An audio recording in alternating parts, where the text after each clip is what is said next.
A Bíblia é um livro que há séculos fascina e intriga estudiosos, crentes e curiosos. Mas, entre todos os seus livros, existe um que ocupa um lugar especial no coração de milhões de pessoas: o livro dos Salmos. Ele não é apenas um conjunto de cânticos antigos.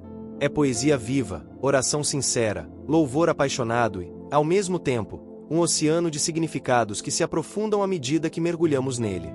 Desde crianças, muitos de nós aprendemos versos como "O Senhor é o meu pastor, nada me faltará", Salmo 23 verso 1, sem perceber que, por trás da beleza simples dessas palavras, pode haver uma arquitetura espiritual elaborada, códigos, padrões e mensagens que ultrapassam a superfície. Quando ouvimos a palavra código, normalmente pensamos em espionagem, computadores, linguagens secretas ou enigmas matemáticos. Mas, no contexto bíblico, um código não precisa ser um conjunto de símbolos indecifráveis. Ele pode ser um padrão literário, um valor numérico, uma repetição estratégica ou mesmo um arranjo de ideias que, juntos, revelam algo mais profundo do que parece à primeira vista. No caso dos Salmos, esses códigos podem assumir muitas formas: acrósticos, estruturas poéticas cuidadosamente organizadas, correspondências numéricas ligadas à tradição hebraica, e até mensagens de esperança e profecia escondidas na ordem e no conteúdo dos capítulos. Mas por que Deus esconderia mensagens nas Escrituras? Será que ele quis que apenas os curiosos e os estudiosos mais dedicados descobrissem certos detalhes? Ou será que esses códigos não são exatamente segredos ocultos, mas sim camadas adicionais de revelação, um convite para irmos além da leitura superficial? Ao longo da história, rabinos, monges, teólogos e pesquisadores independentes se dedicaram a decifrar esses padrões. Alguns acreditam que descobriram conexões com eventos históricos, outros afirmam que há profecias claras codificadas nos Salmos, e há quem veja apenas coincidências interessantes. Mas, independentemente da conclusão, todos concordam em um ponto: quanto mais estudamos os Salmos, mais percebemos que eles são muito mais do que simples canções. Neste vídeo, vamos percorrer juntos uma jornada fascinante.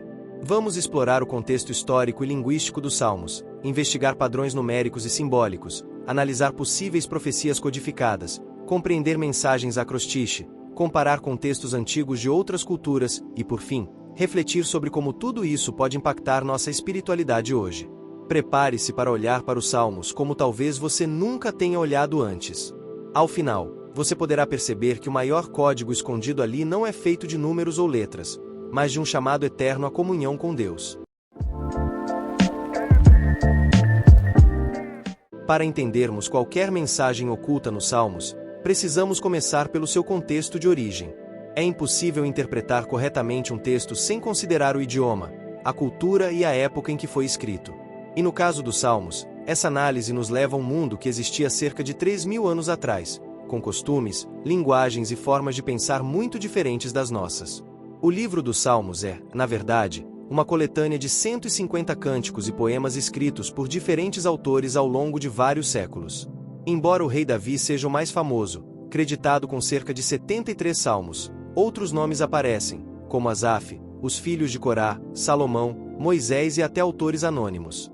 Essa diversidade de autores já nos mostra algo interessante. Apesar de terem vivido em períodos e contextos distintos, todos compartilharam o mesmo compromisso de registrar experiências espirituais profundas em forma poética. Os Salmos foram escritos originalmente em hebraico bíblico, uma língua rica em simbolismo, onde cada palavra carrega mais de um nível de significado. No hebraico, não existem vogais escritas como conhecemos. As letras têm valor tanto fonético quanto numérico, algo que permitiu o desenvolvimento da guematria, uma prática judaica de atribuir significado aos valores numéricos das palavras. Essa característica é fundamental para a ideia de códigos, pois uma única frase pode conter uma mensagem espiritual em sua leitura literal e, ao mesmo tempo, transmitir algo completamente diferente quando analisada numericamente. Além disso, o hebraico dos Salmos é profundamente poético. Um recurso literário muito usado é o paralelismo hebraico, onde um versículo repete a mesma ideia com palavras diferentes ou complementa a primeira frase com uma segunda. Isso cria um ritmo e uma estrutura que podem esconder padrões sutis. Um dos exemplos mais claros de estrutura intencional é o acróstico. O Salmo 119, por exemplo, é composto de 22 seções, cada uma começando com uma letra diferente do alfabeto hebraico, seguindo a ordem correta. Cada seção contém 8 versículos, todos iniciando com a mesma letra da seção. Isso não é apenas arte poética, é um padrão matemático literário que pode ser visto como um código visual. Outros salmos, como o 25 e o 34, também utilizam acrósticos parciais, sugerindo que os autores estavam preocupados não apenas com o conteúdo, mas também com a forma, possivelmente para facilitar a memorização ou transmitir mensagens adicionais. O descobrimento dos manuscritos do Mar Morto em Qumran, no século XX, confirmou a antiguidade e a preservação dos salmos. Entre os rolos encontrados, o grande rolo dos salmos mostrou que a estrutura desses cânticos já era cuidadosamente organizada séculos antes de Cristo. Isso reforça a ideia de que se havia códigos, eles foram preservados intencionalmente ao longo do tempo. Além disso, algumas diferenças textuais entre esses manuscritos e o texto massorético, a versão hebraica tradicional, mostram que a organização dos salmos pode ter variado em períodos antigos, levantando a questão: será que certas ordens específicas dos salmos em diferentes versões já tinham um propósito codificado? Devemos lembrar que os salmos eram cânticos para adoração e orações comunitárias, mas também funcionavam como crônicas espirituais, registrando vitórias, derrotas, confissões, súplicas e louvores. Essa função dupla, prática e espiritual, os torna um veículo perfeito para transmitir mensagens mais profundas às gerações futuras. Quando olhamos para o contexto histórico e linguístico, percebemos que os salmos são mais do que belas palavras de fé. Eles são composições cuidadosamente moldadas, onde cada letra, cada repetição e cada número pode carregar um peso espiritual e simbólico.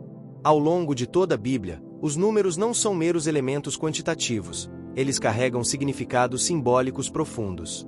No livro dos Salmos, essa característica se manifesta de maneira especialmente intrigante, sugerindo que a disposição, o tamanho e até a ordem dos cânticos podem estar revelando mensagens sutis.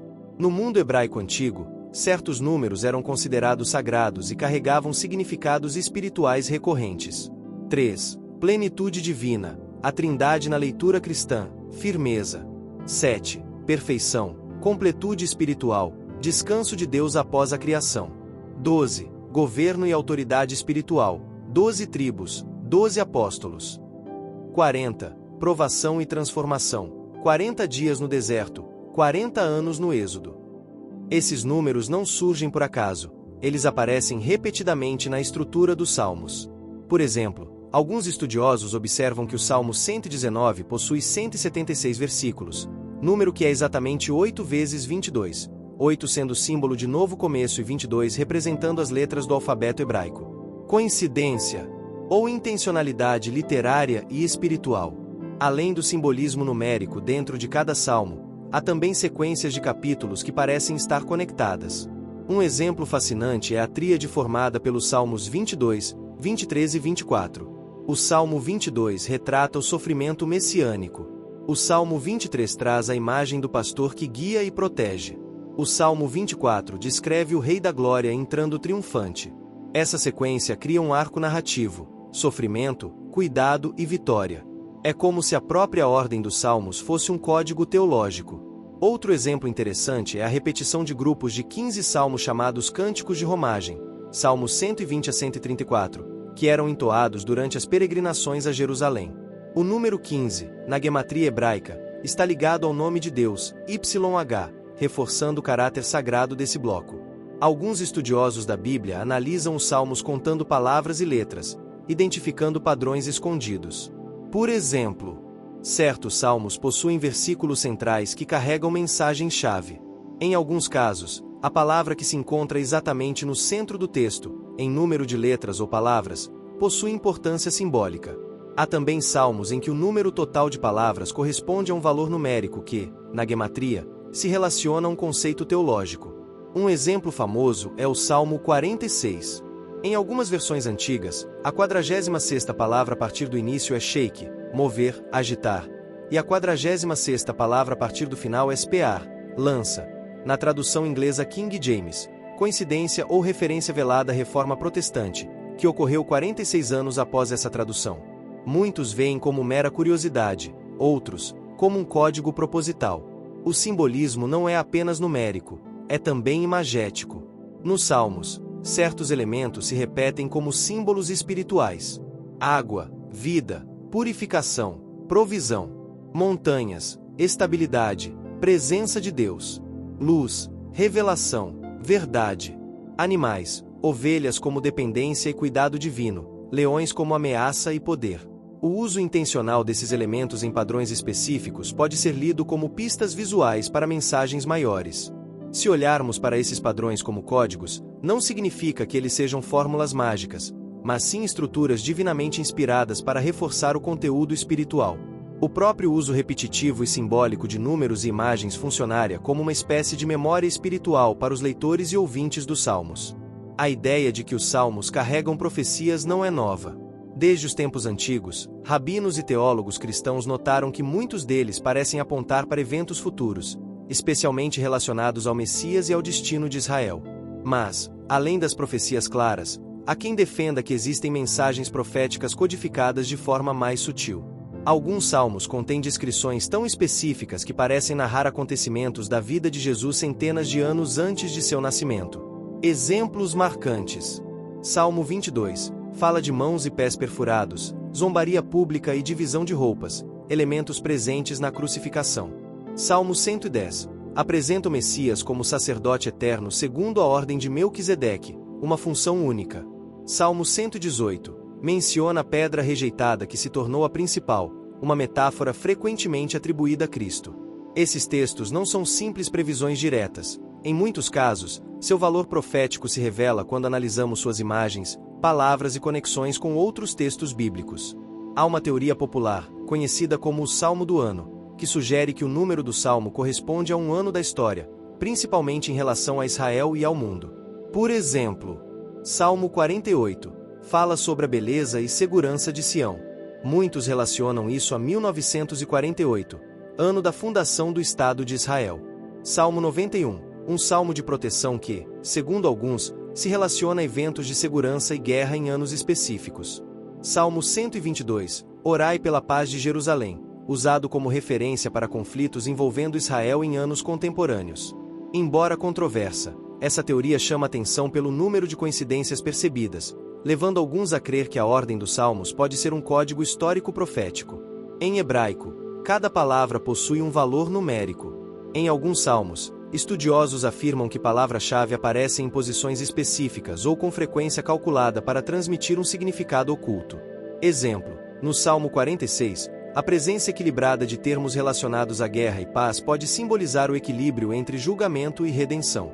Outro método investigativo é a contagem de letras em intervalos fixos, algo similar ao código da Bíblia que ficou famoso nos anos 90. Nesse método, uma sequência de letras, pulando sempre o mesmo número, pode formar palavras significativas. Aplicado aos salmos, esse sistema já apontou para nomes e eventos que, segundo os entusiastas, estariam previstos ali. Além do conteúdo isolado de cada salmo, alguns blocos inteiros parecem formar narrativas proféticas. Por exemplo, Salmos 113 a 118, conhecidos como Alel, eram cantados nas festas judaicas, especialmente na Páscoa. Para os cristãos, eles coincidem com temas da última ceia de Jesus e sua obra redentora. Salmos 73 a 83 apresentam uma sequência de julgamentos e livramentos que alguns interpretam como representações simbólicas de eventos modernos no Oriente Médio. O maior debate sobre os códigos proféticos nos Salmos é justamente distinguir o que é intencionalidade divina e o que é coincidência percebida pelo leitor. Críticos argumentam que é possível encontrar padrões em qualquer texto suficientemente longo. Já os defensores apontam que a frequência e profundidade desses padrões na Bíblia é estatisticamente incomum. Do ponto de vista espiritual, a possibilidade de que Deus tenha estruturado até mesmo a ordem e a linguagem dos Salmos para comunicar verdades ao longo da história é, no mínimo, inspiradora. Para o crente, isso reforça a ideia de que nenhuma palavra de Deus cai por terra. Mesmo que nem todos aceitem a existência desses códigos, estudar as profecias nos Salmos ajuda a compreender como a Bíblia se conecta em um grande mosaico. Ler um salmo profético é como abrir uma janela para o plano divino, percebendo que Deus se comunica tanto no presente quanto no futuro. Se no capítulo anterior exploramos códigos que dependem de interpretação histórica e profética, agora vamos observar padrões claramente intencionais no texto dos Salmos. Estruturas literárias planejadas que, além de beleza poética, carregam significado espiritual. O exemplo mais famoso é o Salmo 119. Ele é o mais longo da Bíblia, com 176 versículos, organizados em 22 seções, cada uma iniciando com uma letra diferente do alfabeto hebraico, na ordem correta. Cada seção contém 8 versículos e todos eles começam com a mesma letra daquela seção. Isso não é apenas arte poética, é engenharia literária. Por que esse formato?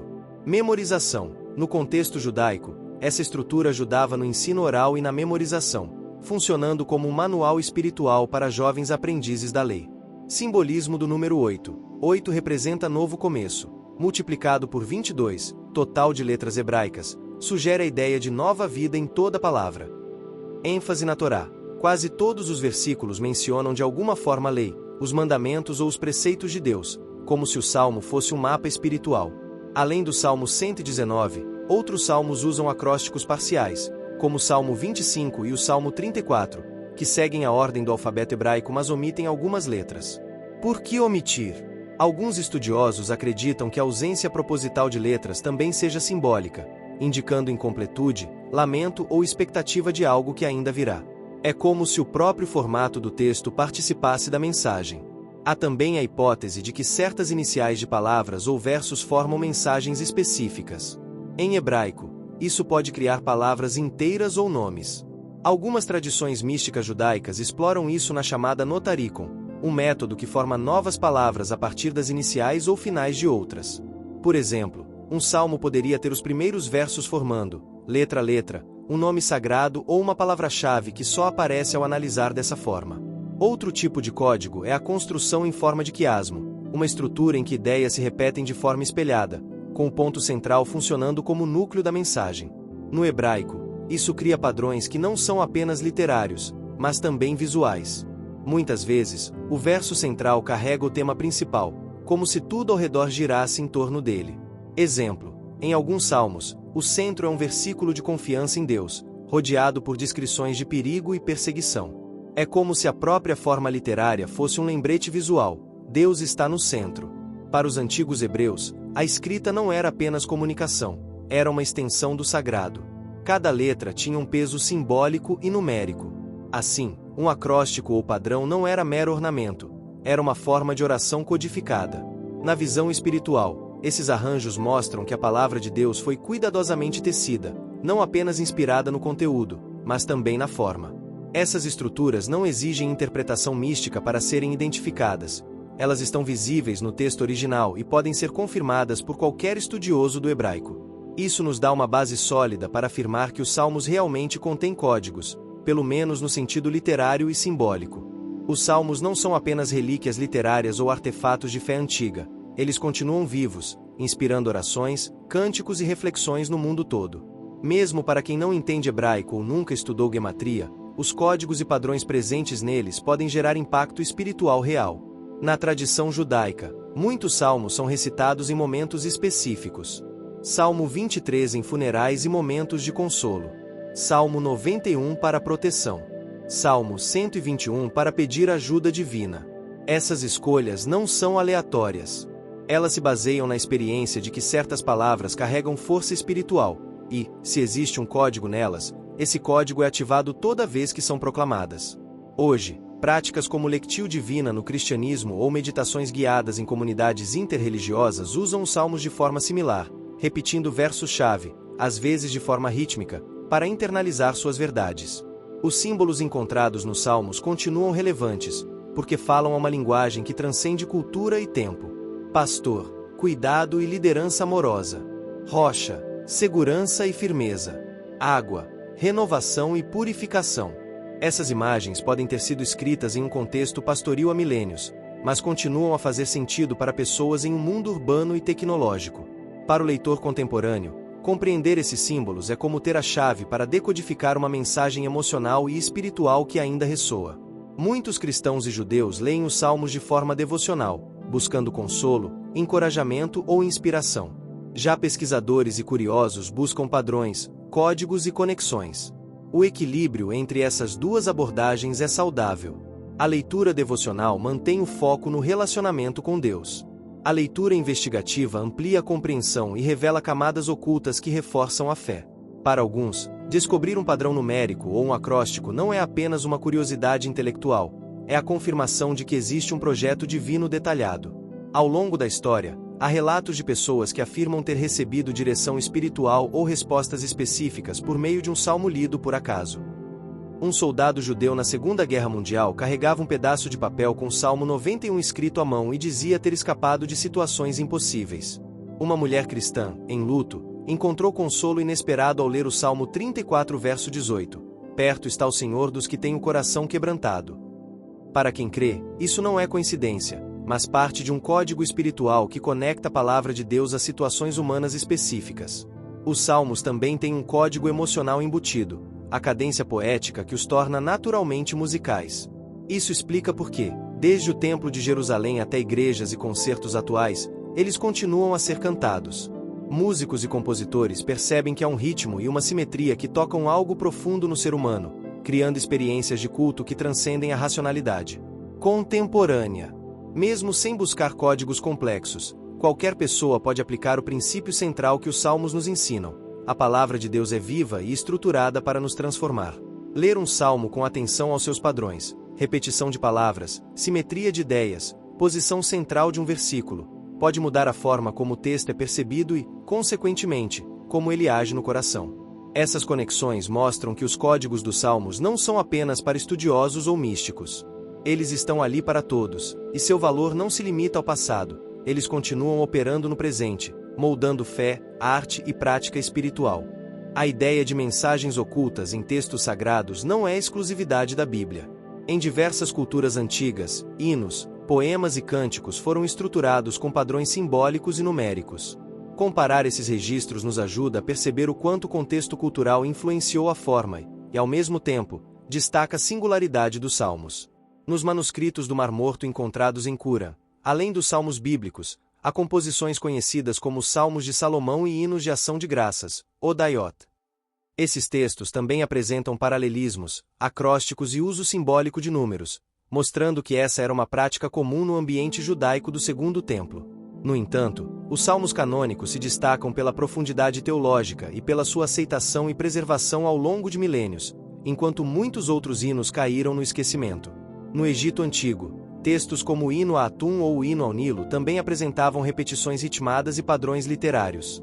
Esses hinos tinham função litúrgica e eram recitados em cerimônias religiosas, assim como os salmos. Entretanto, enquanto o simbolismo egípcio era frequentemente atrelado ao ciclo natural, colheita, inundação do Nilo, posição do sol, os salmos hebraicos direcionavam o simbolismo para um Deus pessoal, Criador e Senhor da história, uma diferença fundamental na intenção. Na antiga Mesopotâmia, poemas como Enuma Eli, mito da criação, e orações a Marduk ou Ishtar empregavam estruturas repetitivas e fórmulas fixas. Há paralelos com os salmos na cadência e no uso de imagens como montanhas, águas e luz. Mas o código mesopotâmico servia para reforçar mitos cíclicos e a relação dos deuses com o cosmos, enquanto nos salmos o código está conectado à aliança entre Deus e o seu povo, com um sentido moral e redentivo. A repetição, o simbolismo numérico e o uso de padrões poéticos parecem ser universais. Eles serviam a funções práticas, memorização, liturgia e espirituais, evocar reverência, transmitir ensinamentos ocultos. O que torna os salmos únicos é a combinação entre estrutura literária complexa, teologia monoteísta, profundidade emocional, conexão histórica contínua com a fé de comunidades por milhares de anos. Do ponto de vista de fé, as semelhanças com outros textos não diminuem o valor dos salmos. Pelo contrário, mostram que Deus escolheu se comunicar em uma forma reconhecida por culturas antigas, mas revestindo-a de conteúdo divinamente inspirado.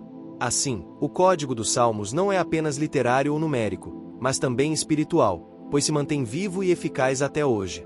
Quando falamos sobre códigos escondidos nos salmos, é fácil se empolgar com cada padrão ou coincidência aparente. Mas a própria história da interpretação bíblica nos ensina que é preciso cautela. Nem todo arranjo numérico, simbólico ou textual é, de fato, uma mensagem divina oculta. A mente humana é naturalmente inclinada a encontrar padrões, um fenômeno conhecido como pareidolia.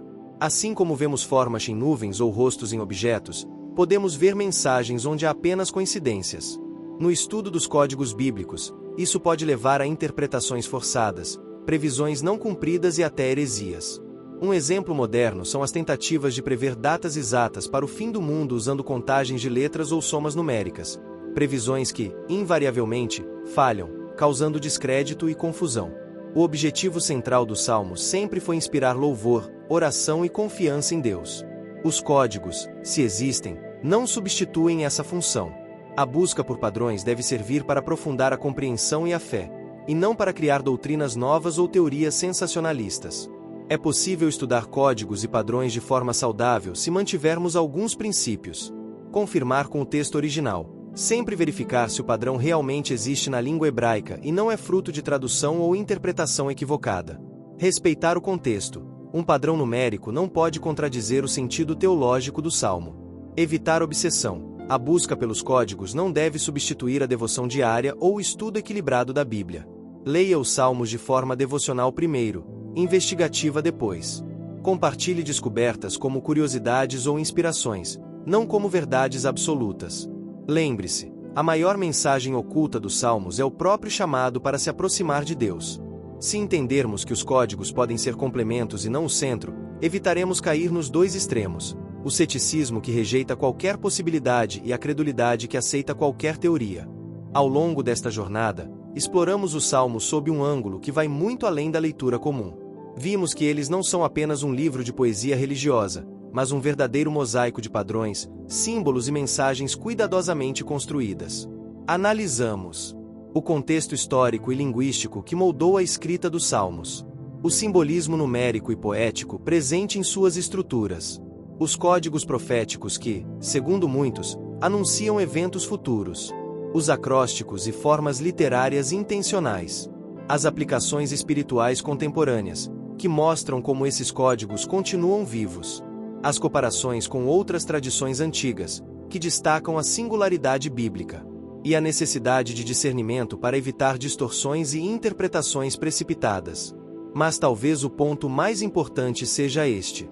Mesmo que os códigos numéricos, as sequências proféticas e as estruturas acrostiches sejam fascinantes, o maior código dos Salmos é o próprio convite à comunhão com Deus. Ele está na forma como cada verso, seja de alegria ou lamento, leva o coração humano a se conectar com o Criador. Os Salmos falam diretamente à alma porque foram escritos por pessoas reais, vivendo alegrias e dores reais, mas que encontraram em Deus a fonte de seu refrigério.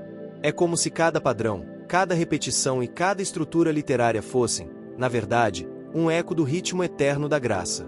O código divino mais profundo não é aquele que se revela apenas com cálculos e análises complexas. É aquele que qualquer pessoa, mesmo sem conhecimento técnico, pode perceber ao abrir um salmo e sentir que aquelas palavras falam exatamente para o seu momento de vida.